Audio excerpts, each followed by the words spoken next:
Este fragmento de la película La barrera del sonido de David Lean nos muestra lo que era en tiempos de la posguerra un intento de alcanzar Mach 1, la velocidad del sonido. Sobre el tablero de instrumentos el indicador muestra la relación entre la velocidad del avión y la del sonido. Mach 1, la velocidad del sonido. En aquellos tiempos una hazaña imposible.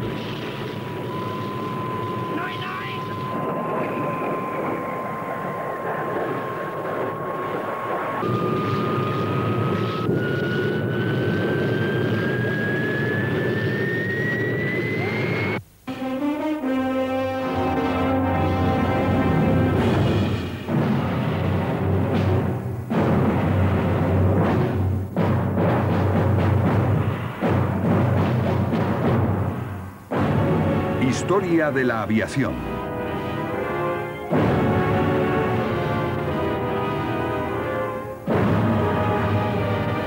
Episodio séptimo. La barrera del sonido.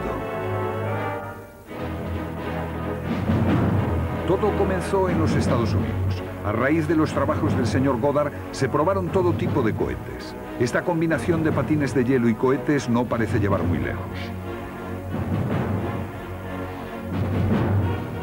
1929, Fritz von Opel, el célebre constructor alemán de automóviles, prueba en Frankfurt un planeador provisto de 16 cohetes. Tras varios intentos, el artefacto consigue alcanzar una velocidad de 150 km por hora. No es precisamente un éxito, pero entre los ingenieros que han trabajado en este proyecto estaba ya el famoso profesor Lippisch, quien diseñará en 1941 el Messerschmitt 163 Comet. 1000 km por hora. Una amenaza para los aliados, también para los pilotos. La técnica del avión cohete seguirá siendo inalcanzable. Los rusos tendrán ocasión de comprobarlo. El 15 de mayo de 1942, un avión cohete se dispone a despegar por primera vez al mando del piloto de pruebas Bakishvili. Unos minutos más tarde, el piloto morirá.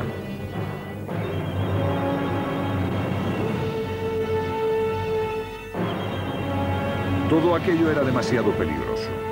Había que encontrar otra cosa. Dos italianos, el constructor Caproni y el ingeniero Campini, dan con la primera solución en 1940. Un motor mueve una hélice que gira dentro del avión detrás del piloto. Se inyecta carburante al aire que produce la hélice, se enciende y así se consigue empuje. Pero todavía es insuficiente. El objetivo en aquel mundo en guerra es ir más deprisa que el enemigo.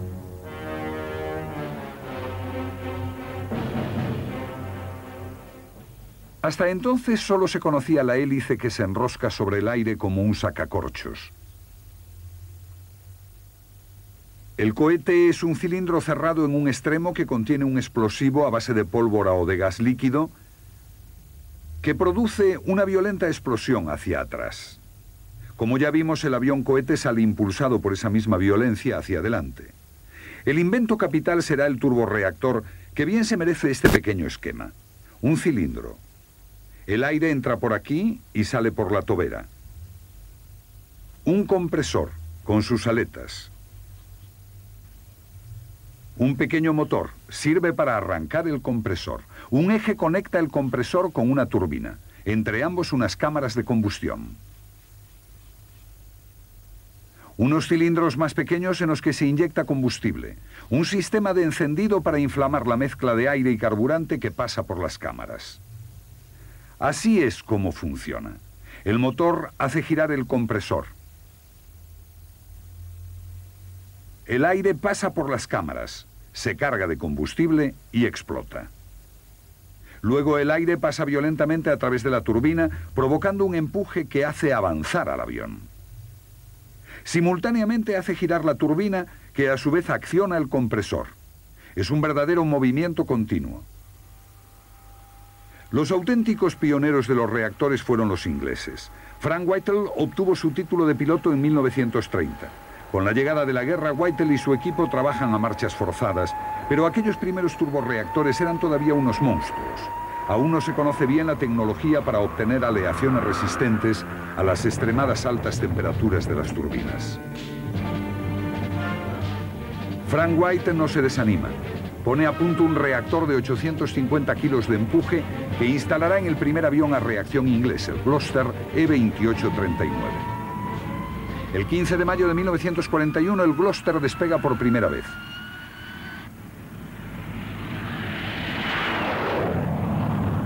No tiene suficiente potencia, no supera los 450 kilómetros por hora. Pronto será abandonado.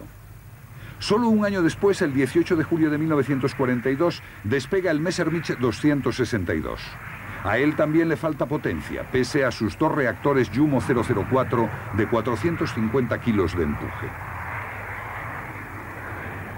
Sin embargo, con este avión se lanzarán al combate los pilotos alemanes a finales del 44. Después de la guerra, algunos pilotos aliados podrán probar el Messerschmitt 262. Uno de ellos fue Pierre Klosterman. El despegue era una auténtica agonía. Veíamos acercarse el final de la pista y el avión no aceleraba. Pensábamos, conseguiremos despegar. Pero finalmente despegaba, muy despacio, apenas colgado de sus reactores. Una vez arriba, sí aceleraba, parecía un proyectil. A partir de ese momento, cobraba vida y respondía a los mandos. Era algo absolutamente asombroso. Vi este avión en combate aéreo en 2 ocasiones. Las 2 veces tuve la impresión de ver un meteoro pasar ante nosotros. Se había demostrado demasiado tarde para la causa alemana la absoluta superioridad del avión a reacción sobre los cazas de hélice. También llegó tarde el Gloster Meteor, el primer caza inglés que entró en servicio a comienzos de 1945. Enseguida el Gloster Meteor marcará un hito en la historia de la aviación. El 7 de noviembre de 1945 bate el récord del mundo de velocidad, 976 kilómetros por hora. 250 kilómetros por hora más que el récord precedente conseguido antes de la guerra. Es el gran salto adelante del avión a reacción.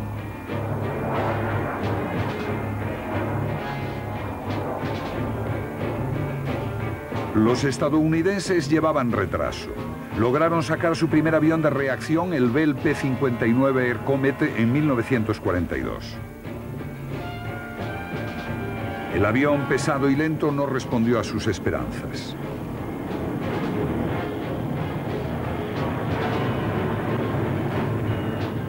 El 10 de junio de 1944 aparece el Lockheed P-80 Shooting Star, la estrella fugaz.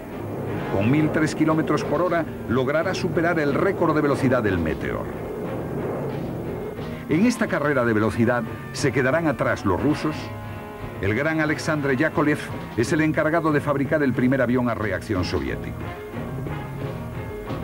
El piloto de pruebas, Ivanov, se prepara para realizar el primer vuelo el 24 de abril de 1946. Es el Yak 15, un Yak 3 con un reactor alemán Jumo 004 bajo el fuselaje. Explotará sobre la pista. Sin embargo, el Yak 15 se construirá en serie y equipará las escuadrillas de la URSS y de las democracias populares.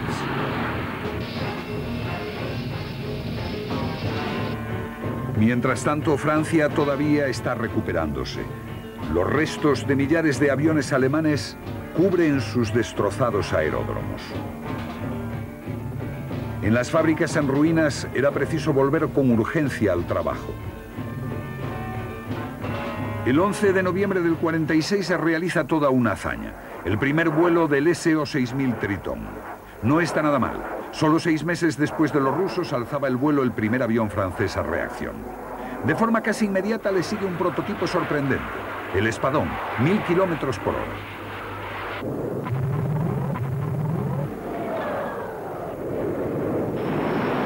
Francia ha llegado a la era del reactor. Ahora todos piensan en la barrera del sonido. ¿Qué es? Una barrera con la que se encontraban los pilotos cuando volaban a más de 1000 kilómetros por hora. El sonido se propaga a 1220 kilómetros por hora aproximadamente. Al acercarse a esta velocidad, el aparato se pone a temblar, vibra, los mandos se vuelven rígidos, ingobernables. Nadie sabía por qué.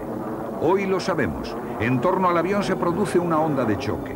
En aquel entonces trataban aún de descubrirlo. Era preciso ensayar con aviones cada vez más rápidos.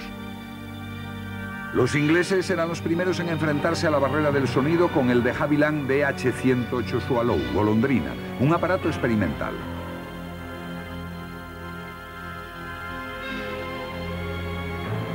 El 15 de mayo de 1946 va a volar por primera vez.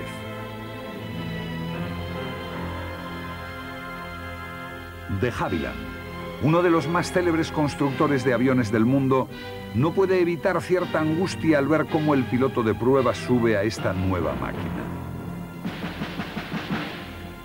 Es su hijo, Geoffrey de Havilland. El primero de sus hijos se mató en el prototipo del Mosquito. El segundo, Geoffrey, se desintegrará a bordo del DH-108 sobrevolando el Támesis el 27 de septiembre de 1946. El señor de Havilland manda fabricar otro avión para otro piloto de pruebas, un héroe de guerra, John Cunningham. Nos habla ahora del señor de Havilland.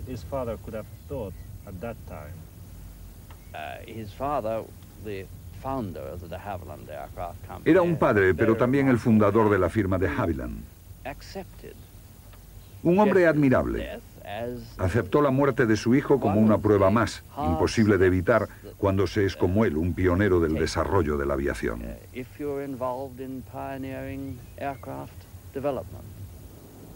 Los norteamericanos han decidido ser los primeros en superar la barrera del sonido.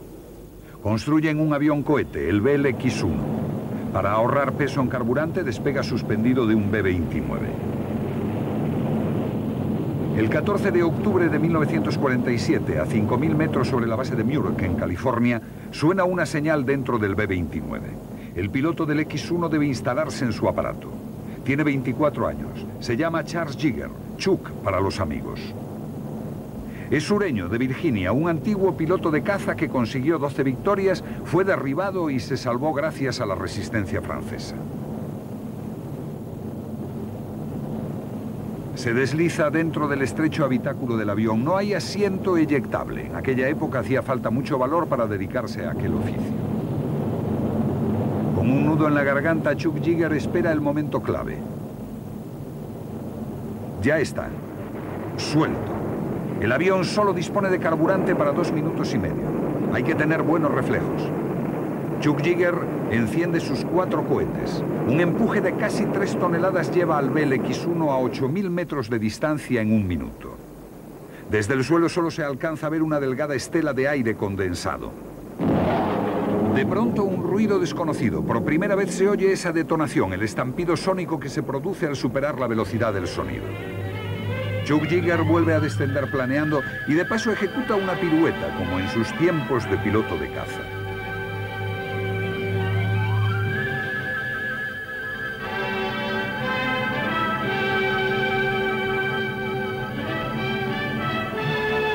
Chuck Jigger será el primero en sobrepasar la barrera del sonido.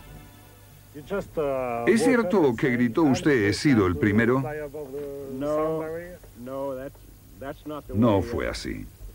Cuando vi saltar la aguja del indicador de Mach y supe que había superado la onda de choque, tuve una sensación de plenitud.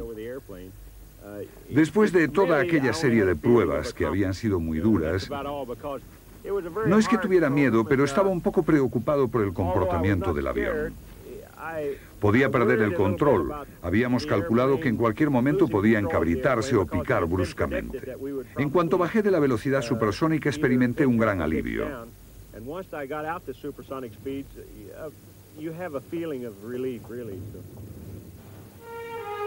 El primer europeo en sobrepasar la barrera del sonido será el inglés John Derry, el 6 de septiembre de 1948.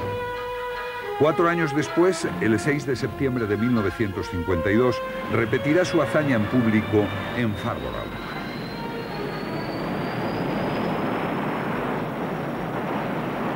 En presencia de miles de espectadores, John Derry despega a bordo de una versión con alas en flecha del famoso de Havilland Vampire. Entonces la técnica de vuelo supersónico seguía siendo la misma. Así lo confirmaba el propio piloto. Lo confirmaba a través de la radio del avión poco antes de que el aparato explote.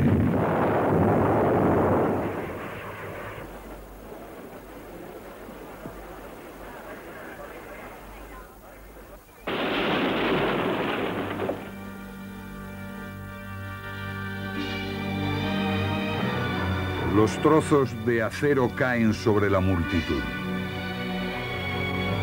63 víctimas.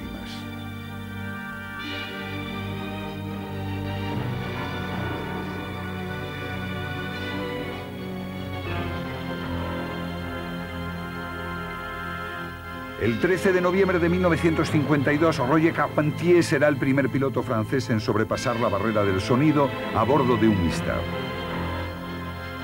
Él también morirá probando otro avión, como Kostya Rozanov, otro maravilloso piloto.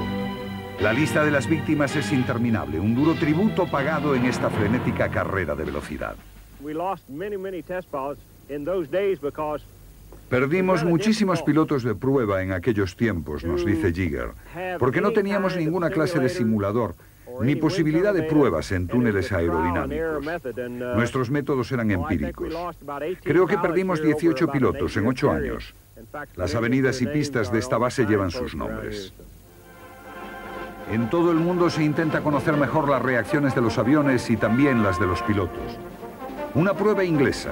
Un voluntario se convierte en cobaya. Se le coloca en una centrifugadora y se le somete a unas aceleraciones inauditas, las mismas que encontrará en maniobras a muy alta velocidad. El G es la medida de la aceleración. Un G es la gravedad terrestre normal. A 5G el piloto pesa 5 veces más. Así son las pruebas norteamericanas. Hay que ver lo que el cuerpo humano es capaz de aguantar.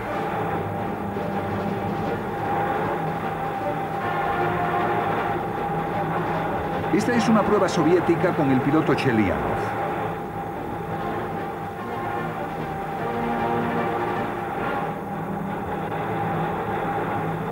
Como consecuencia de todas estas pruebas, pronto se diseñarán trajes especiales para los pilotos. También hay que asegurar su supervivencia en caso de avería o accidente. La solución es el asiento eyectable.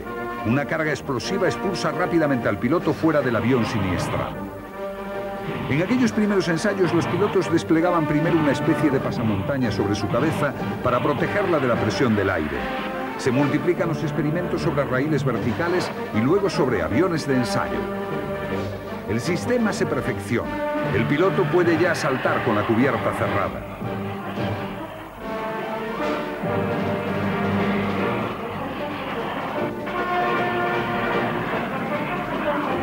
Podrá incluso saltar en vuelo invertido.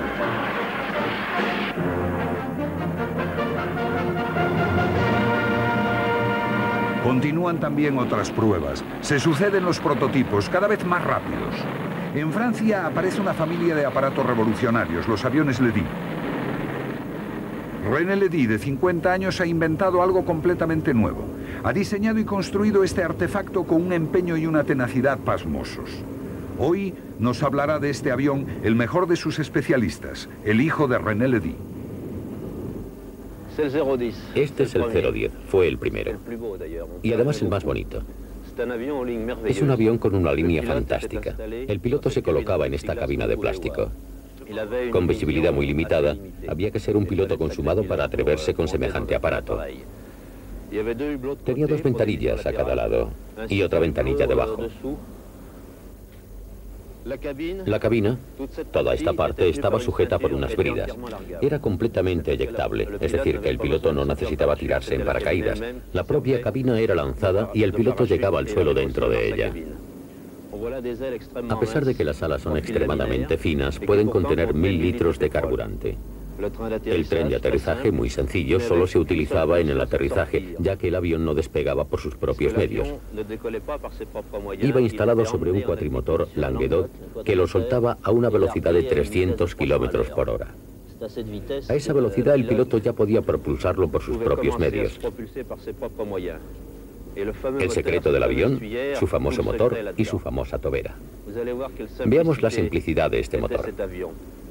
No tenía ninguna pieza móvil. Vamos a la parte trasera del aparato, a la tobera de escape. Miramos dentro y vemos que aquí no hay nada. Nada en absoluto. Este es el secreto. La tobera termopropulsora, el estatorreactor. Los quemadores concéntricos inyectan carburante en la corriente de aire del interior del tubo. Pero hace falta crear esa corriente, razón por la cual transportan el EDUC sobre un cuatrimotor. Alcanzada una velocidad de 300 km por hora, es liberado y el carburante es encendido dentro del tubo. Conseguí así un empuje instantáneo de cerca de 2 toneladas. El avión sale disparado a 900 km por hora.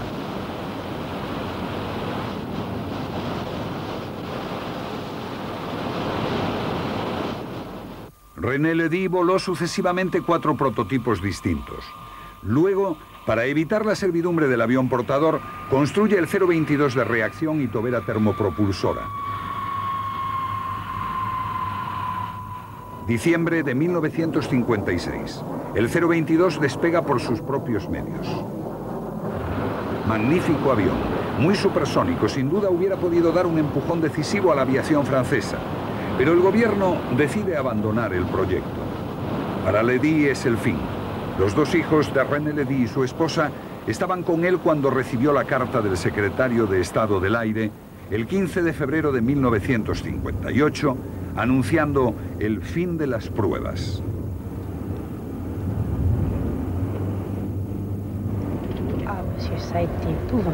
Fue espantoso. Creo que eso fue lo que le mató. Mi padre nos decía antes de morir, en la ciencia, igual que en la vida, los microbios siempre acaban ganando. Sin embargo, la fórmula cosechó buenos resultados con otros aviones como el Griffon, fabricado en la misma época por Nord Aviation en Francia. A bordo de aquel avión, André Turca sobrepasará largamente la barrera del sonido. Alcanzará Mach 2, 2 veces la velocidad del sonido. El Griffon también fue abandonado. Los constructores franceses se agotarán probando otras fórmulas mucho más discutibles, como la del Trident, un interceptor propulsado por cohetes.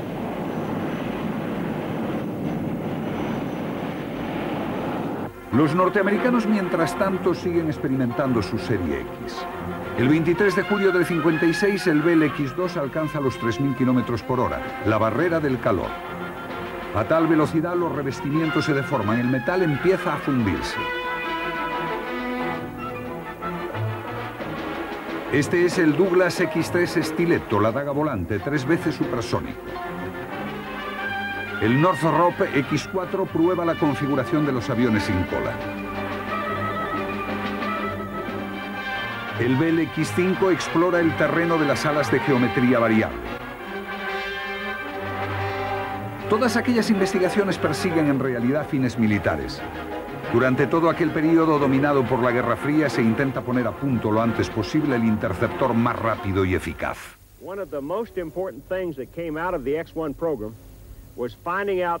Según Yeager, una de las lecciones más importantes que sacaron del experimento con el X-1 fue el descubrimiento del timón de profundidad de ángulo variable. Necesitábamos poder cambiar el ángulo de incidencia de la cola al acercarse a la velocidad del sonido.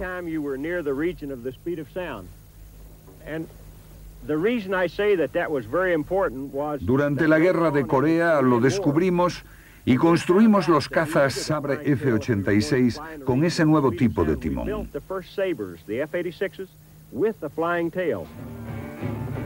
Corea, 1950-1953. Se abre otro capítulo de la guerra aérea, el combate entre cazas a reacción. El North American F-86 Sabre puede volar a 1000 km por hora, pero aún va equipado con un armamento de lo más clásico. 6 ametralladoras de 12,7 milímetros.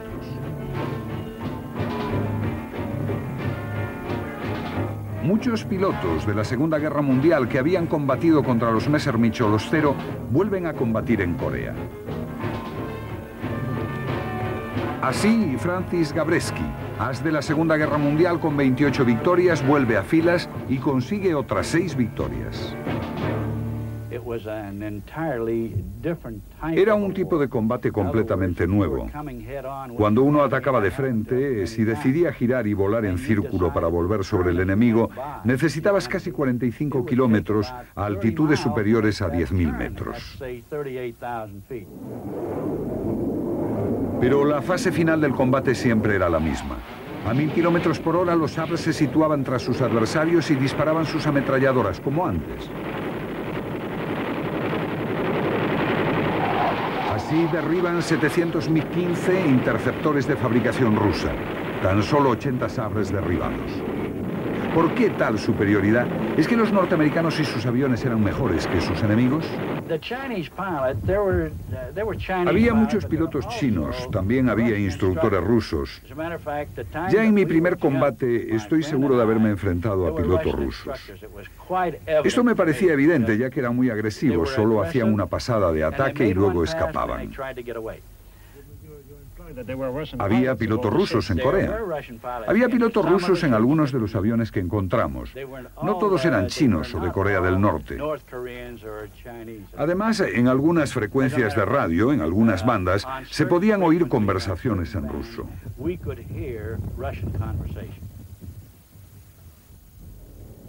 También para los pilotos rusos como para los norteamericanos, Corea sirvió de campo de pruebas. Su avión básico era el MiG-15, una peculiar mezcla de investigaciones alemanas, reactores de procedencia inglesa y estructura típicamente soviética, es decir, rústica pero sólida. Le siguen los MiG-17 y 19, claramente supersónicos, y el Sukhoi 7. En 1956 aparecen los Sukhoi 9 y MiG-21.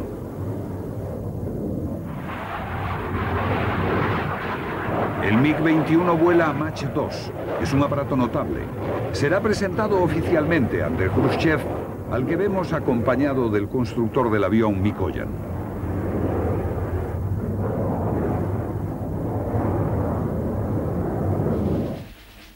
Pronto los MiG-21 entrarán en acción en otra guerra, la del Vietnam. Con ellos, los pilotos vietnamitas entrenados en la antigua Unión Soviética conseguirán notables victorias. Es el caso de Le Tan Dao, 25 años, 13 victorias. Sobrevivió a la guerra. El arma principal del avión es ahora el misil. He aquí un Ki-13 Atoll de fabricación soviética.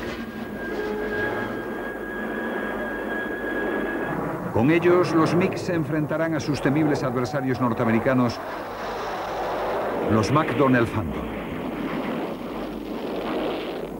Un combate a 2.000 kilómetros por hora. El Phantom ha localizado por radar su objetivo. Dispara contra él desde 2 kilómetros de distancia un misil Sidenwinder. Es un artefacto diabólico ávido de calor que es atraído por la combustión de la tobera de los aviones adversarios.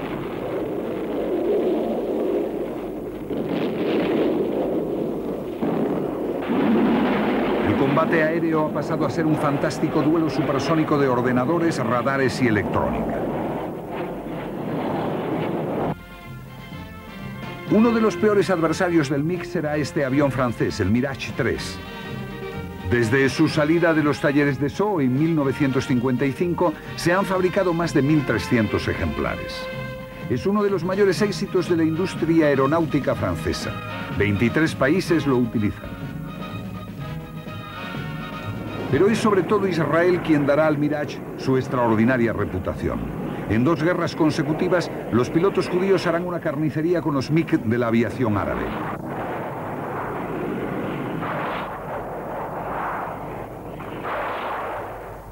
Qué extraño encuentro el de una joven y frágil mujer con este terrible avión. Jacqueline Auriol. Un día, a bordo de este Mirage, quiso batir el récord del mundo sobre 100 kilómetros en circuito cerrado. Fue el 14 de junio de 1963 en Ypres.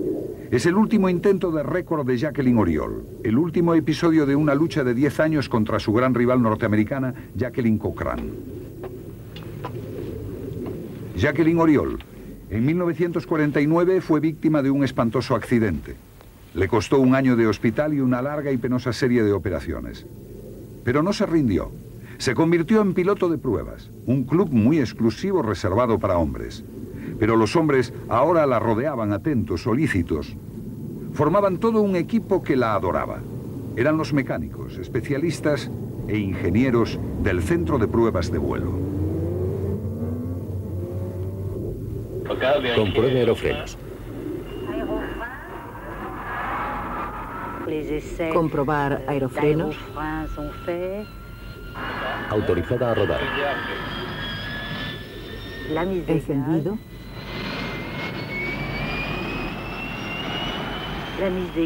Encendido completa.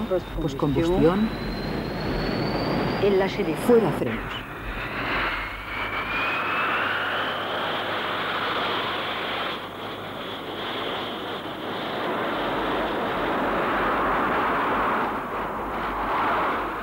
Asciende a 38.000 pies, 2 veces 4. Mach 1. ¿Qué se siente al superar la barrera del sonido?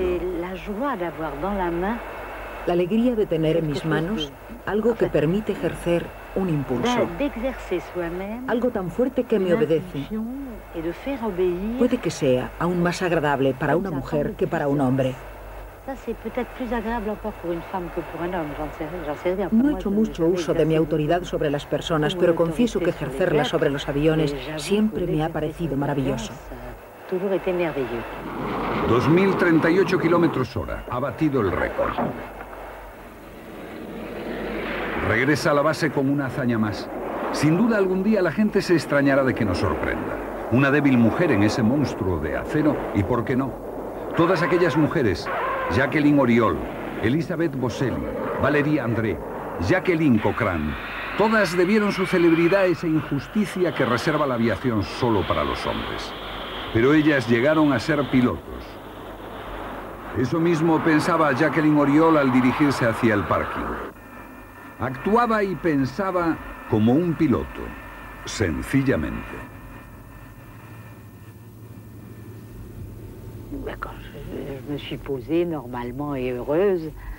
Me sentí feliz al aterrizar con normalidad.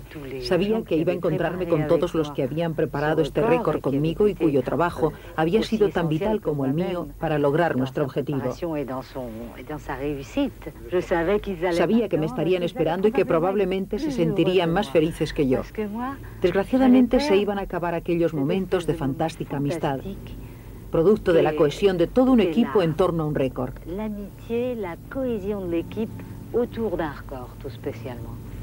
Salí del avión.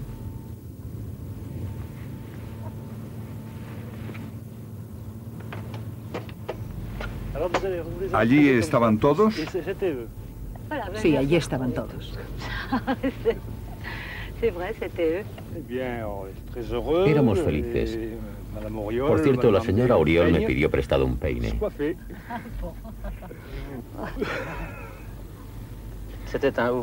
Fue un verdadero alivio, porque siempre tuvimos miedo de que un pequeño fallo nos impidiera conseguir el récord. Estábamos contentos, ya que nos había costado mucho. Además fue una satisfacción general porque todos habíamos tomado parte, tanto unos como otros, en esta operación, en este récord. ¿Qué habría hecho yo de no ser por vosotros? Seguro que no hubiera podido hacer nada. ¿No creen que es demasiado modesta? Siempre ha sido muy modesta. Jacqueline Auriol, uno de los mejores pilotos del mundo.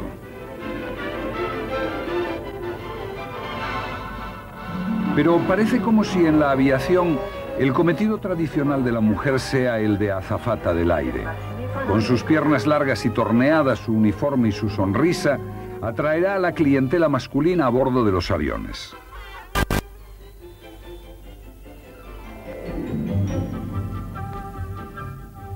En los primeros años de la posguerra, esos aviones serán los clásicos Douglas DC-4 y DC-6. Luego llegará el Constellation, que marca toda una época, la de los primeros correos de larga distancia a Nueva York, el Parisien especial, el sueño de los años 50.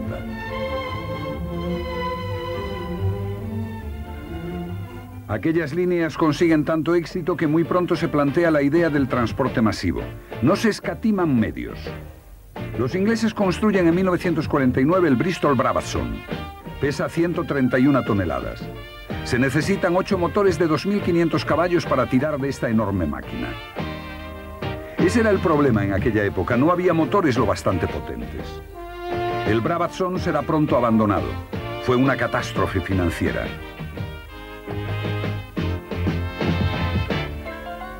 Pero los ingleses no se desaniman. En 1952 presentan un enorme hidroavión, el Sanders Row Princess, de 150 toneladas y 10 motores de 3.800 caballos. Pero vaya ocurrencia fabricar un hidroavión cuando hace años que ya no se estila. El Princess era un precioso aparato, pero otra pérdida de dinero.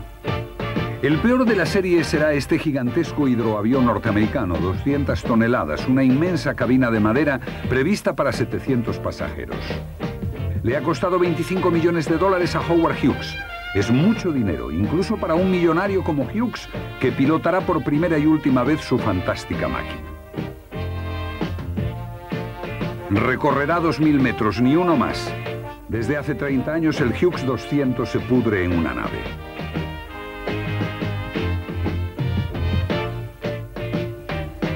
Los ingleses, siempre a la cabeza del progreso, se lanzan muy pronto, demasiado pronto quizá, al transporte a reacción.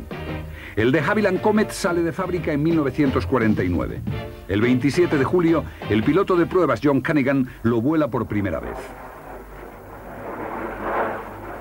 Al cabo de 3 años de pruebas intensas, el avión está a punto. Las grandes compañías aéreas del mundo hacen sus pedidos. La BOAC, las líneas internacionales británicas, ponen 9 Comet en servicio a partir de 1952. Vuela a 800 kilómetros por hora, es un éxito. Por desgracia, un año después un Comet se estrella en Calcuta, otro en Roma, un tercero cae en el Mediterráneo. Escuchemos a John Cunningham.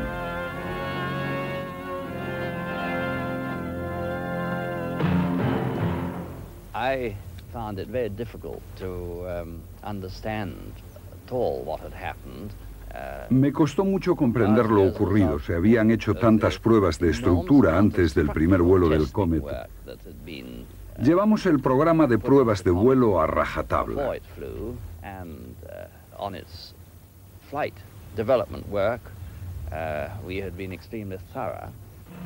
Hay que volver a empezar desde cero. En los talleres de Havilland se encaja el golpe y ponen manos a la obra. Un fuselaje de Comet se coloca dentro de una gran cisterna y es sometido a presiones cada vez mayores. Descubren la causa del accidente. El metal, a la altura de las ventanillas cercanas a las alas, no resiste los efectos del proceso de presurización de la cabina, es decir, el mantenimiento de una atmósfera normal a las elevadas altitudes de vuelo del avión.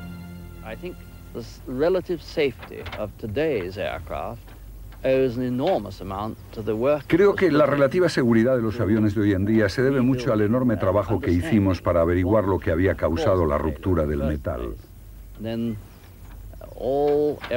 Todos los aviones fabricados desde entonces en Inglaterra, Europa o Estados Unidos han incorporado las enseñanzas de aquel accidente. ¿Qué entiende usted por seguridad relativa? El conocimiento de las normas de seguridad para la presurización de la cabina y cómo debe construirse la estructura. ¿Qué entiende por relativa? Ha dicho seguridad relativa en lugar de decir, por ejemplo, seguridad absoluta. Bien, es muy difícil tener una seguridad absoluta. Eso no existe. Prefiero hablar de seguridad relativa.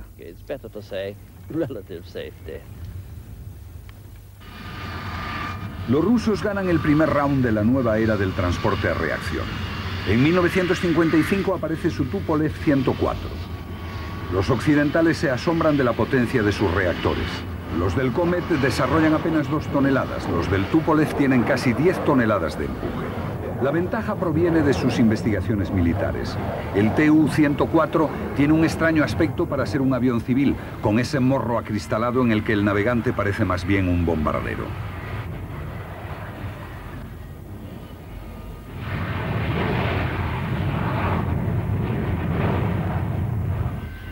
El segundo round lo ganan los franceses con un invento genial, el Caravelle, cuyo primer vuelo el 27 de mayo de 1955 tiene lugar en Toulouse.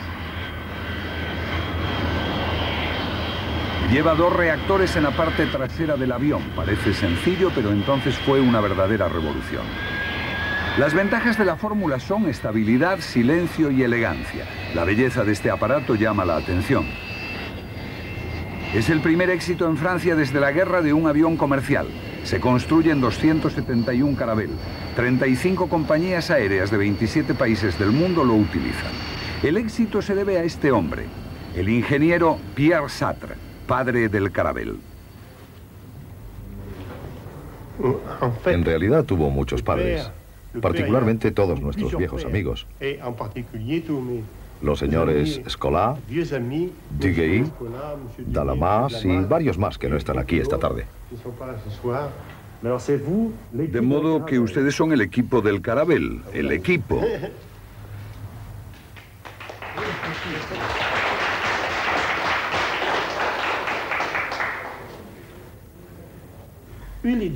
La idea de sacar 2 reactores se nos ocurrió discutiendo sobre una mesa de dibujo.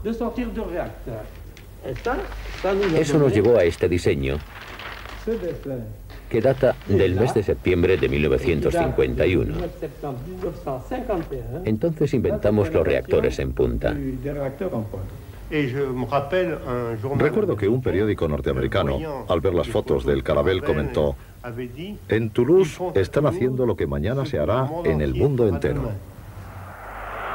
Después del triunfo del Caravelle, todos los constructores del mundo colocan los reactores en la parte trasera de sus aviones. Todos esos constructores pagarán unos derechos al aeroespacial. Y así nacen aviones que imitan al Caravelle. El BAC-111, el Douglas DC-9, el Ilyushin 62, el Vickers VC-10 y muchos otros. Pero Francia no construyó todos estos aviones. Desaprovechó sin duda una magnífica oportunidad. Fueron los norteamericanos los que se hicieron con el tercer round, el definitivo. Ellos ganan la carrera de los reactores. El 15 de julio de 1954 pasea por el cielo vestido de amarillo y rojo el prototipo del Boeing 707.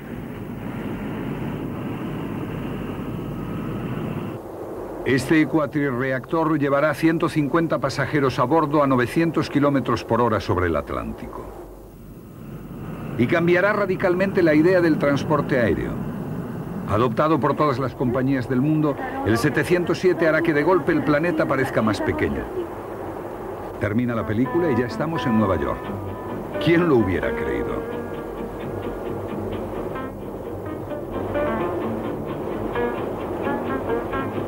Un cine a 10.000 metros de altura.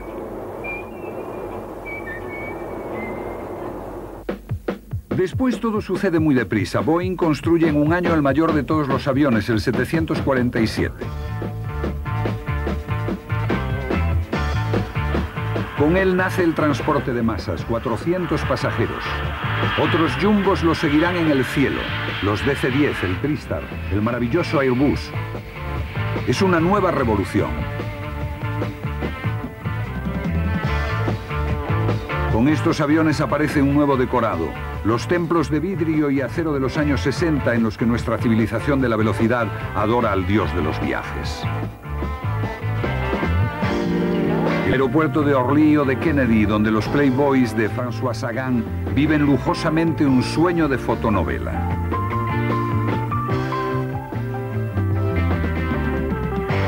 Es cierto, todo ha cambiado. En aquel momento, con la llegada de la televisión y el extraordinario desarrollo de las telecomunicaciones, el mundo se ha transformado de repente.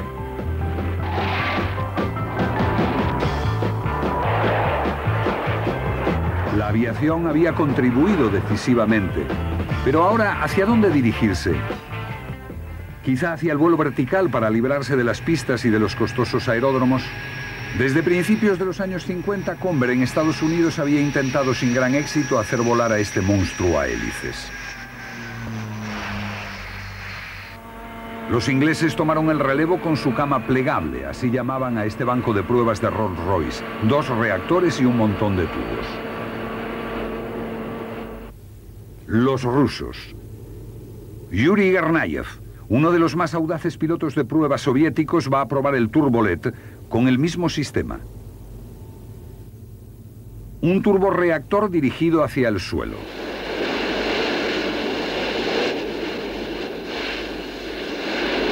Guernayev se matará en Francia unos años más tarde a bordo de un helicóptero mientras ayudaba a apagar un incendio forestal. Las enseñanzas del Turbolet llevarán a los rusos a construir un caza de despegue vertical.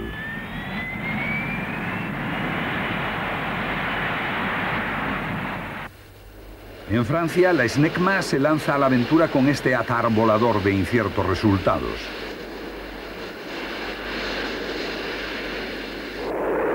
Dassault construye el Balzac, una versión del Mirage con 8 reactores verticales en el fuselaje. Es una solución complicada.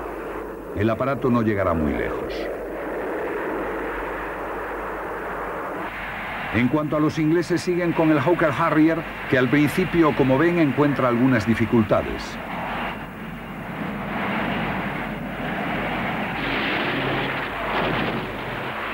Sin embargo, finalmente lo conseguirá. Se construirá en serie para la Royal Air Force e incluso, absoluta consagración, para los Estados Unidos, que lo utilizarán para crear escuadrillas de despegue vertical. Extraño espectáculo.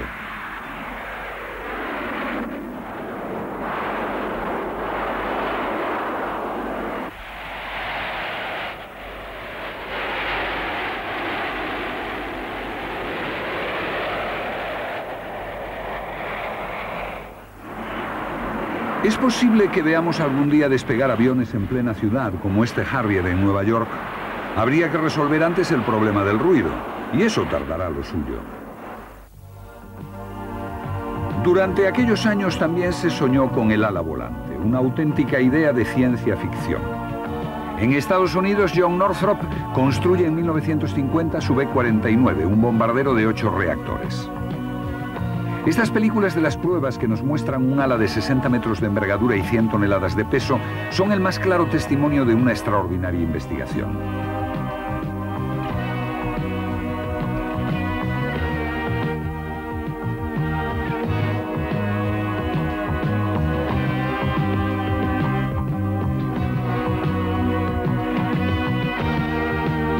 Sin duda era demasiado pronto para ello. El gobierno norteamericano decide enseguida abandonar el proyecto como si la idea le asustara.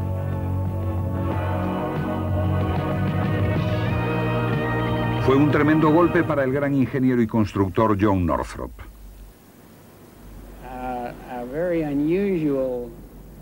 Recibimos una orden inédita: destruir todos los prototipos. Tuvimos que despedazarlos y venderlos como chatarra. Fue la mayor desilusión de mi vida. Podríamos haber hecho un avión de transporte mucho más interesante que todos los que conocemos hoy en día. Debíamos haberlo hecho. Quizá ahora la aviación fuera distinta, pero evolucionó por otros caminos, hacia otros límites. El 3 de octubre de 1967, el X-15 sobrevuela California ascendiendo hasta la estratosfera. El indicador de Mach ofrece unas cifras absolutamente inéditas. 7.100 kilómetros por hora, 108.000 metros de altitud. La aviación ha alcanzado el espacio.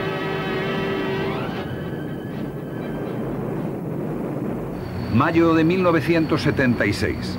En una base aérea de la Unión Soviética, la mayoría de los aviones llevan las siglas Antonov. Son grandes aviones para transporte de tropas y material. Aquí está uno de los más grandes. El Ante, de 230 toneladas de peso.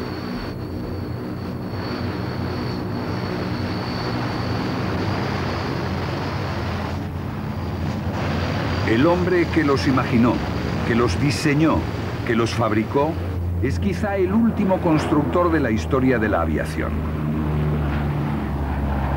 Se llama Oleg Antonov. ¿Cuántos aviones Antonov vuelan en el mundo? Casi 14.000. Es extraordinario. ¿Está contento, orgulloso? Sí, estoy contento. Orgulloso aún no, hay que seguir trabajando. Esta es una de sus últimas creaciones, ¿no? Sí, es el AN-28. Es un pequeño avión de características STOL. Es decir, avión de despegue y aterrizaje en pistas cortas. Sí.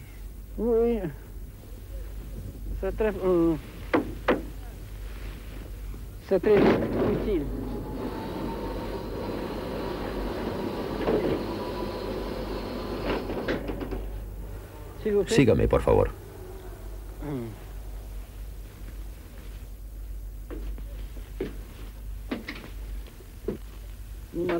Estamos en la bodega del aparato.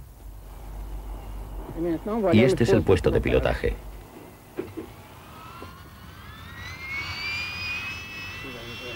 En esto consistía tradicionalmente la dicha de construir un avión, imaginar una máquina y subir un día en ella por primera vez.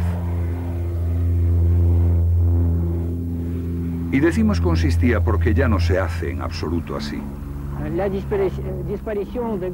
Lamento que hayan desaparecido los grandes fabricantes.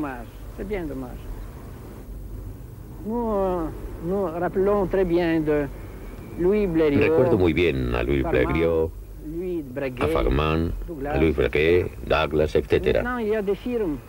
Ahora con los consorcios internacionales ya no se sabe quién diseña los aviones.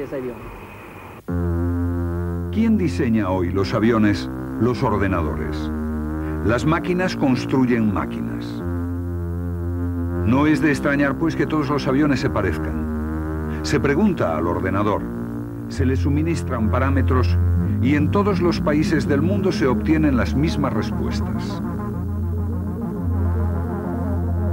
Entonces, ¿cuál puede ser el último sueño de un gran constructor? ¿Con qué sueña? Con un pequeño avión de 16 caballos.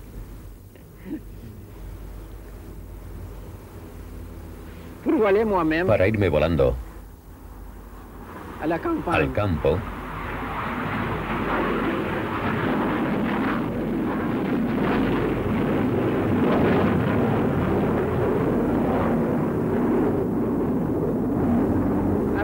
Y que haga menos ruido. Otro gran constructor soviético, Andrei Tupolev, acabará sus días en su modesta dacha cerca de Moscú. Con su hijo Alexis aún encontró fuerzas para plantearse el transporte supersónico.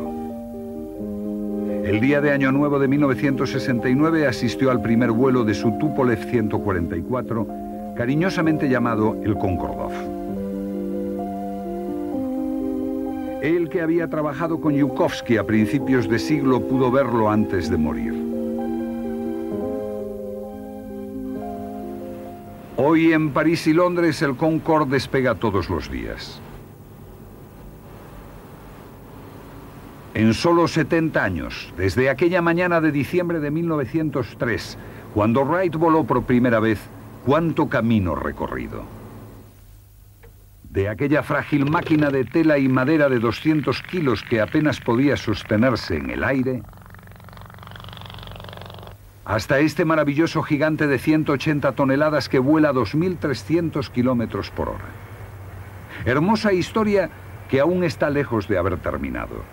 Bajo nuestros ojos, en el curso de 3 generaciones, han cambiado las formas siempre más finas y bellas. Las velocidades se han multiplicado por 10, por 100. En la comodidad y el silencio de estos paquebotes supersónicos podemos soñar con el futuro de la aviación. No nos decepcionará, siempre nos seguirá sorprendiendo.